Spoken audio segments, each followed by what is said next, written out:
Hello good morning बच्चों। आज का हमारा टॉपिक है एमओटी मॉलिक्यूलर ऑर्बिटल थ्योरी।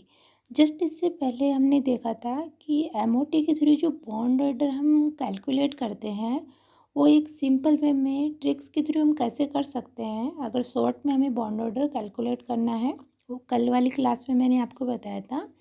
आज हम देखेंगे कि बोर्ड क्लास में आपकी जो एग्ज़ाम है वहाँ पे जो डायग्राम के थ्रू आप बॉन्ड ऑर्डर कैलकुलेट करते हो वो किस तरीके से करोगे वो हम देखते हैं।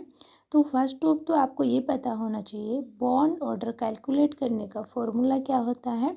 तो बॉन्ड ऑर्डर इक्वल होता है bonding electron minus anti bonding electron divided by 2।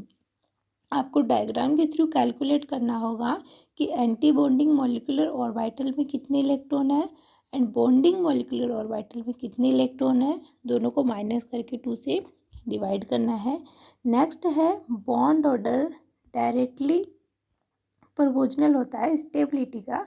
अगर बॉन्ड ऑर्डर इंक्रीज होता है तो स्टेबिलिटी भी इंक्रीज होगी। If bond order increase then bond length decrease and bond order increase, bond energy increase and bond order increase, bond strength increase and bond order increase, frequency increase। जो आपने 11th class में पढ़ा था वहाँ पे mu जो है वो क्या है आपका फ्रीक्वेंसी है। ये सब चीज़ें क्या है बॉन्ड ऑर्डर से हम कॉरेलेट कर सकते हैं। ये आपको मैं इसलिए बता रही हूँ जब आप कंप्लीटली बॉन्ड ऑर्डर निकालना सीख जाओगे एमओटी के थ्रू तब वहाँ पे आपको इंक्रीजिंग डिक्रीजिंग ऑर्डर के क्वेश्चन दिए जाएंगे बॉन्ड ऑर्डर के बॉन्ड लेंथ के। तो आप इजीली कर सकते हो बॉन्ड ऑर्डर का रिलेशन अगर आपको उसके साथ पता है तो। नेक्स्ट क्वेश्चन जो आपका बनता है वो आपका बनता है जो मॉलिक्यूलर ऑर्बिटल होते हैं उनका एनर्जी ऑर्डर क्या होता है। जब हम एमओटी के थ्रू एनर्जी लेवल डायग्राम बनाएंगे तो वहाँ पे जैसे C2 हुआ NT हुआ B2 हुआ उनमें से किसी का भी हमें जब इलेक्ट्रॉनिक कॉन्फ़िगरेशन फिल करना होगा तो हम किस तरीके से करेंगे। एमओटी है क्या जनरली जो भी 2 एटॉमिक ऑर्बिटल आपस में कंबाइन होके मॉलिक्यूलर ऑर्बिटल का फॉर्मेशन करते हैं। जैसे हाइड्रोजन एटम कंबाइन होके H2 मॉलिक्यूल का फॉर्मेशन करेंगे।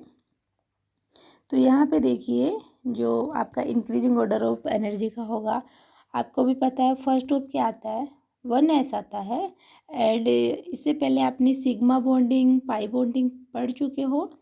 तो जो सिग्मा वो स्टार्ट करेंगे हम सिग्मा से। तो सिग्मा 1s उसके बाद में स्टार जहाँ पे भी आपको दिखाई दे स्टार जहाँ पे भी आपको दिखाई दे वो इंडिकेट करता है एंटी बॉन्डिंग को। इसको इंडिकेट करेगा एंटी बॉन्डिंग को। ओके तो फर्स्ट हो पाएगा सिग्मा 1s फिर उसके बाद में सिग्मा 2s उसके बाद में सिग्मा 2s उसके बाद में सिग्मा स्टार 2s उसके बाद में सिग्मा 2pz उसके बाद में पाई 2px pi 2py and pi star 2px and pi star 2py। Pi star 2px pi star 2py इन दोनों की एनर्जी कैसी होती है सेम होती है और इनकी भी एनर्जी सेम होती है जो पाई px py है इसीलिए इनको हम साथ में लिखते हैं। एंड लास्ट है आपका सिग्मा स्टार 2pz। अभी के लिए ये ऑर्डर याद कर लीजिए जब हम एनर्जी लेवल डायग्राम बनाएंगे तो आपको ये ऑर्डर भी समझ में आ जाएगा। तो हम सिग्मा 1s से स्टार्ट कर रहे हैं फिर स्टार सिग्मा 1s फिर सिग्मा 2s फिर स्टार सिग्मा 2s मीन्स पहले एक सिग्मा फिर स्टार फिर सिग्मा फिर स्टार। एंड आपको बताया था कि पाई बॉन्ड कौन से बनाते हैं px py क्या बनाता है पाई बॉन्ड का फॉर्मेशन करते हैं इसीलिए इनके आगे हम पाई यूज में लेंगे। एंड आपका pz कौन सा बॉन्ड बनाता है सिग्मा इसीलिए वहाँ पे हम कौन सा यूज में ले रहे हैं सिग्मा 2pz। ओके उसके बाद में है एंटी बॉन्डिंग मॉलिक्यूलर ऑर्बिटल है more electron compare to bonding molecular orbital. जो आपका एंटी बॉन्डिंग है अगर उसके अंदर नंबर ऑफ इलेक्ट्रॉन ज़्यादा है unpaired compare to molecular orbital उस कंडीशन में क्या होता है स्टेबिलिटी डिक्रीज होती है। सपोज करो आपको कोई भी 3 एग्जाम्पल दे दें उनमें से 2 एग्जाम्पल का बॉन्ड ऑर्डर अगर इक्वल हो तब आप कैसे आइडेंटिफाई करोगे कि कौन सा वाला ज़्यादा स्टेबल है कौन सा कम स्टेबल है। उस कंडीशन में आपको जो आपका एंटी बॉन्डिंग है वहाँ पे नंबर ऑफ इलेक्ट्रॉन देखने हैं। Number of electron if in anti bonding increase than stability decrease. Okay, last है आपका if 2 molecular orbital have same bond order then lesser number of anti bonding molecular have more stability. जिसके anti bonding में कम electron होंगे उसकी stability ज़्यादा होगी। First of देखो, आपको कल ट्रिक्स के थ्रू मैंने 10 एंड 18 तक के बीच में जो भी इलेक्ट्रॉन आ रहे थे उनका बॉन्ड ऑर्डर ट्रिक्स के थ्रू कैलकुलेट करना बताया था। बट जिनमें 10 से कम इलेक्ट्रॉन है उनको हम किस तरीके से कर सकते हैं, वो भी इजी वे में हम कर सकते हैं। देखो फर्स्ट ऑफ मैंने एग्जांपल लिया है यहाँ पे हाइड्रोजन। अब ये जो H2 होता है, एक हाइड्रोजन के पास में 1 इलेक्ट्रॉन है, देन 2 हाइड्रोजन एटम के पास कितने इलेक्ट्रॉन होंगे, 2 इलेक्ट्रॉन। आई थिंक यहाँ तक आपको कोई दिक्कत नहीं होना चाहिए। अब हाइड्रोजन के पास 2 इलेक्ट्रॉन है टोटल, तो हमारा इलेक्ट्रॉनिक कॉन्फ़िगरेशन फिल करने का फर्स्ट स्टेप क्या है, सिग्मा 1s। अब आपको पता है s में हम मैक्सिमम 2 इलेक्ट्रॉन फिल कर सकते हैं, तो इस हाइड्रोजन के लिए इलेक्ट्रॉनिक कॉन्फ़िगरेशन क्या हो गया, sigma 1s2। Okay, sigma 1s2 हो गया। अब हमारा फॉर्मूला था बॉन्ड ऑर्डर कैलकुलेट करने का, बॉन्डिंग माइनस एंटी बॉन्डिंग। अब देखो सिग्मा 1s2 कंप्लीट कॉन्फ़िगरेशन यही है। इट मीन्स हमारे पास बॉन्डिंग सिग्मा S1 क्या है, बॉन्डिंग है। एंटी बॉन्डिंग सभी भी एम्प्टी है, मतलब है ही नहीं। तो हमारा फॉर्मूला के according bonding minus anti bonding, तो बॉन्डिंग में कितने इलेक्ट्रॉन है, 2, माइनस एंटी बॉन्डिंग में कितना है, 0, डिवाइडेड बाई 2। तो 2/2, तो बॉन्ड ऑर्डर कितना आ गया, 1 आ गया। ओके, इसी तरीके से देखिए अगर मैं लूँ H2 माइनस, जो यहाँ पे मैंने लिखा है H2 माइनस, तो आपको बताया था अगर नेगेटिव चार्ज है तो 1 इलेक्ट्रॉन और ऐड कर दो, जितना नेगेटिव चार्ज है उतने इलेक्ट्रॉन आपको ऐड करना है। तो 2 हाइड्रोजन एटम है, तो 2 हाइड्रोजन एटम के 2 इलेक्ट्रॉन हो गए, प्लस 1 इलेक्ट्रॉन किसका हो गया, नेगेटिव चार्ज का। टोटल इलेक्ट्रॉन कितने हो गए आपके, 3 इलेक्ट्रॉन हो गए। तो उस कंडीशन में देखिए क्या होगा, H2 के पास 3 इलेक्ट्रॉन, तो हमारा फॉर्मूला क्या है, सिग्मा 1s2। ओके, अब इसमें 3 तो भर नहीं सकते, तो इलेक्ट्रॉन किस में जाएगा, सिग्मा स्टार 1s1। अब आपके पास देखिए ये जो है बॉन्डिंग वाला है, बिकॉज जहाँ पे स्टार देखिए वो एंटी बॉन्डिंग है। आपको इसलिए बोल रही हूँ कि ये जो पैटर्न है याद होना चाहिए, विदाउट इसके आप कुछ नहीं कर सकते। तो बॉन्डिंग में 2 इलेक्ट्रॉन है, एंटी बॉन्डिंग में 1 इलेक्ट्रॉन है, and divided by 2 according to formula. तो बॉन्ड ऑर्डर कितना आ गया, 0.5। ओके, H2 माइनस का आपने निकाल लिया इजी वे में, देखो कितना सिंपल है। लास्ट है आपका H2 plus, means total 2 electron है हाइड्रोजन एटम के पास, एंड प्लस मीन्स 1 इलेक्ट्रॉन कम कर दो तो कितना इलेक्ट्रॉन हो गया, टोटल 1। तो सिग्मा 1s1। तो इट मीन्स इसके पास बॉन्डिंग में 1 इलेक्ट्रॉन है, एंटी बॉन्डिंग में 0 है। तो आपके फॉर्मूले के अकॉर्डिंग क्या हो जाएगा, bonding electron minus anti bonding 0 divided by 2, कितना आ गया, 0.5, ये आ गया। अब आप देखिए H2 minus and H2 plus both का बॉन्ड ऑर्डर 0.5 आ रहा है, एंड H2 का +1 आ रहा है। तो हमारा बॉन्ड ऑर्डर एंड स्टेबिलिटी का रिलेशन क्या था, bond order increase stability increase. तो first of the stability maximum किसकी होगी, आपकी H2 की होगी, ठीक है। उसके बाद में H2 minus and H2 plus में स्टेबिलिटी कैसे फाइंड आउट करेंगे, जिसके एंटी बॉन्डिंग में इलेक्ट्रॉन कम होंगे उसकी स्टेबिलिटी ज़्यादा होगी। तो यहाँ पे H2 माइनस में देखो ये जो इसका इलेक्ट्रॉनिक कॉन्फ़िगरेशन है, सिग्मा स्टार 1s1 में 1 इलेक्ट्रॉन है, एंड H2+ के पास एंटी बॉन्डिंग में इलेक्ट्रॉन नहीं है, तो जिसके पास इलेक्ट्रॉन नहीं है उसकी स्टेबिलिटी क्या होगी, ज़्यादा होगी। तो हमारा ऑर्डर क्या हो जाएगा, फर्स्ट आपका हाइड्रोजन आएगा, सेकंड नंबर पे थर्ड वाला आएगा, एंड लास्ट में आपका कौन सा आएगा, H2-। इस तरीके के क्वेश्चन आपके कई बार एग्जाम में पूछे जाते हैं जनरली, जो आप रॉन्ग करके आते हो।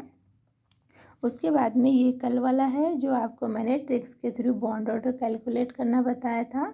आपको नाइट्रोजन का याद रखना है 14 के रेस्पेक्ट में, फिर 0.5 के डिफरेंस से करना है।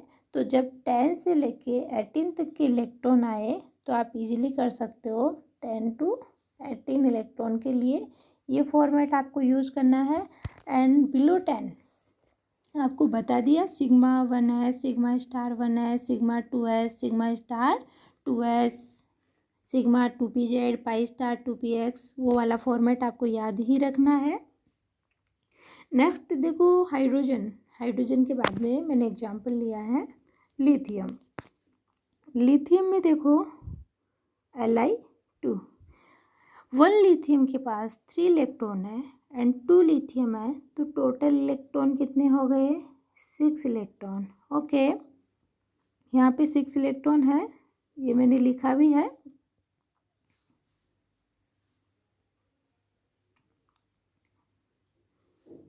कितने इलेक्ट्रॉन है टोटल, 6 इलेक्ट्रॉन है। अब वही सिंपल हमारा formula sigma 1s2, sigma star 2s2, sigma 2s2, ये क्या हो गया इसका इलेक्ट्रॉनिक कॉन्फ़िगरेशन। आपको वो जो जनरल कॉन्फ़िगरेशन लिखते हो वो वाला नहीं लिखना, ये जो मैंने आपको टर्म दी है इसी में आपको फिल करते जाना है। तो अब यहाँ पे देखिए sigma 2s2 and sigma 1s2, यहाँ पे स्टार नहीं है, इट मीन्स ये बॉन्डिंग इलेक्ट्रॉन है, तो 2 और 2 क्या हो गए 4 बॉन्डिंग इलेक्ट्रॉन, माइनस स्टार वाले में कितने हैं ओनली 2 इलेक्ट्रॉन, 2 कितना आ गया 1 इलेक्ट्रॉन आ गया। इट मीन्स लिथियम 2 का बॉन्ड ऑर्डर कितना होता है 1 होता है। एंड आपको यहाँ पे देखो एक नया चीज़ सीखने को मिल रहा है, 2 टर्म होती है डायामैग्नेटिक एंड पैरामैग्नेटिक। डायामैग्नेटिक का मतलब होता है उसमें नंबर ऑफ अनपेड इलेक्ट्रॉन 0 होते हैं, कोई भी इलेक्ट्रॉन सिंगल नहीं होता है, all electron are pair. Pair का मतलब है इस तरीके से पेयर्ड होंगे। देखो ये सिग्मा 2s2 है, मीन्स ऐसे 2 इलेक्ट्रॉन है, सिग्मा स्टार 2s2 है, इसमें इस तरीके से इलेक्ट्रॉन है। सभी इलेक्ट्रॉन पेयर्ड होते हैं, एक भी अनपेड इलेक्ट्रॉन नहीं होता है। जब सभी इलेक्ट्रॉन पेयर्ड हो उस कंडीशन में उसको बोलते हैं डायामैग्नेटिक। क्या बोलेंगे डायामैग्नेटिक। तो कभी कभी सीधा सीधा पूछ लेते हैं कि जो लिथियम 2 है वो पैरामैग्नेटिक है या डायामैग्नेटिक है। एंड तो ये कैसा आपका डायामैग्नेटिक है। ऐसे ही देखो मैंने लिया है लिथियम 2 प्लस, प्लस का मतलब एक इलेक्ट्रॉन कम हो गया, तो टोटल इलेक्ट्रॉन कितने हो गए आपके 5 इलेक्ट्रॉन। तो 5 इलेक्ट्रॉन के लिए क्या होगा sigma 1s2, sigma star 1s2 and sigma 2s1, because positive charge कम हो गया। अब यहाँ पे देखिए सिग्मा 1s2 में 2 इलेक्ट्रॉन है एंड सिग्मा 1s में 1 इलेक्ट्रॉन है, तो टोटल बॉन्डिंग इलेक्ट्रॉन कितने हो गए 3, माइनस सिग्मा स्टार में कितने इलेक्ट्रॉन है 2, एंटी बॉन्डिंग है ये, तो 2 इलेक्ट्रॉन है डिवाइडेड बाई 2, तो कितना आ गया 0.5।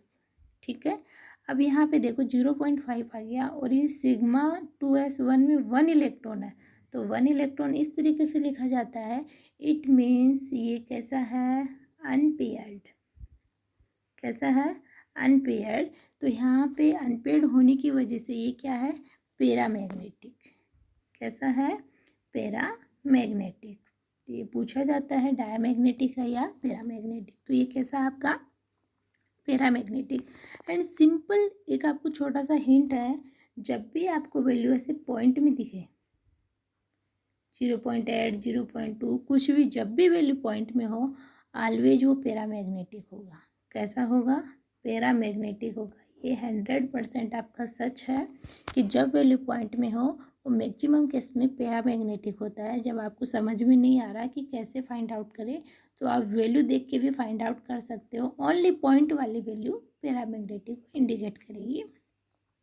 लास्ट है आपका Li2- लिथियम, मतलब लिथियम में 6 इलेक्ट्रॉन थे, एक नेगेटिव चार्ज, तो टोटल 7 इलेक्ट्रॉन हो गए।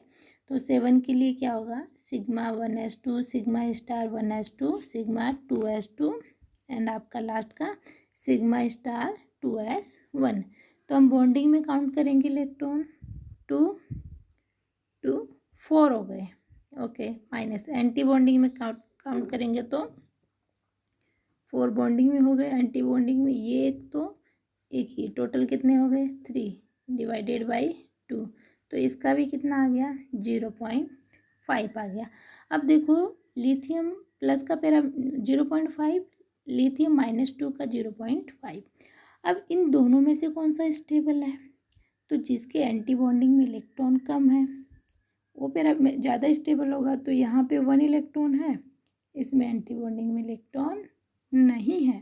इट मीन्स आपका लिथियम +2 है वो कैसा है, ज़्यादा स्टेबल है। देखो तो आपका ऑर्डर क्या होगा, लिथियम +2 एंड लास्ट आपका आ जाएगा लिथियम माइनस, बिकॉज यहाँ पे 1 अनपेयर्ड इलेक्ट्रॉन है। तो unpaired electron increase, stability decrease. And आपके लास्ट में ये पॉइंट है कुछ वही जो अभी आपको मैंने बताया था, if number of unpaired electron present then paramagnetic, and value कहाँ पे होगी, पॉइंट में होगी। एंड एक चीज़ हो रहा है, अगर आपसे ये भी पूछ सकते हैं, जैसे ये लिथियम 2- है, कलरफुल है या कलरलेस, तो हमेशा याद रखिए कि अगर पैरामैग्नेटिक है तो वो कलरफुल होगा।